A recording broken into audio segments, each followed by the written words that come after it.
"He who saves his country does not violate any law." These words, tweeted by President Trump himself, cut to the heart of his approach to executive power. He sees himself as a man of action, a savior figure unconstrained by legal niceties. Trump believes deeply in his own judgment, trusting his gut over advisors or established norms. This conviction fuels his bold use of executive orders and his willingness to challenge legal boundaries. Trump's view on presidential power is rooted in a simple idea: results matter more than process. He sees himself as uniquely capable of fixing America's problems, even if it means bending the rules. This mindset alarms critics who fear a slide towards authoritarianism. Supporters, however, cheer his decisiveness, applauding his willingness to drain the swamp of Washington bureaucracy. This clash of philosophies lies at the heart of America's current political crisis. Trump's actions raise profound questions about the balance of power in a democracy.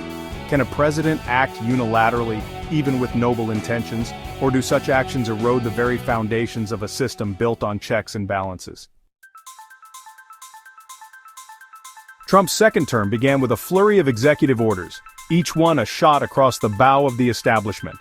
Immigration restrictions, changes to federal spending, and a reshuffling of agency structures all came within weeks. These actions, bypassing the gridlock of Congress, were met with a predictable response: outrage from Democrats and legal challenges from various groups. Over 60 lawsuits were filed, questioning the legality and constitutionality of these orders. The sheer volume of legal action against the Trump administration is unprecedented in modern American history. It reflects the deep polarization of the country, but also the aggressive approach of this White House. Trump seems unfazed by the legal battles, viewing them as inevitable pushback from a hostile deep state. His supporters echo this sentiment, seeing the lawsuits as attempts to thwart the will of the people. This constant state of litigation creates uncertainty and instability. Government agencies are left unsure of their mandates while businesses grapple with shifting regulations. The courts, meanwhile, are burdened with politically charged cases that test the very limits of executive power. One of the most consequential legal battles involves the Office of Special Counsel. Trump's attempt to fire its head, only to see him reinstated by the courts, set off a constitutional crisis. The case, currently before the Supreme Court, strikes at the heart of executive power and its limits. At stake is the independence of oversight bodies and their ability to hold even the president accountable.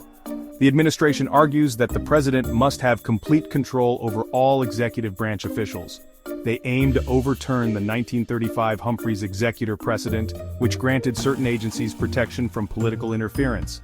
This move, if successful, would have far-reaching implications.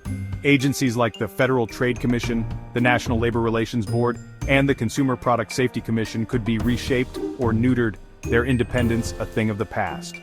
The Supreme Court, with its conservative majority, is now the final arbiter. Their decision will likely define the balance of power for generations to come. A ruling in favor of Trump could usher in an era of unchecked executive authority, fundamentally altering the fabric of American governance. The potential ramifications of Trump's approach to executive power are profound. If successful in his legal challenges, he could dismantle independent agencies, concentrate power in the presidency, and set lasting precedents for future administrations. This prospect worries many, with polls showing a majority of Americans uncomfortable with expanding presidential power, particularly when it comes to Trump. Even within his own party, support is mixed, with more fervent Republicans backing his actions while others express reservations.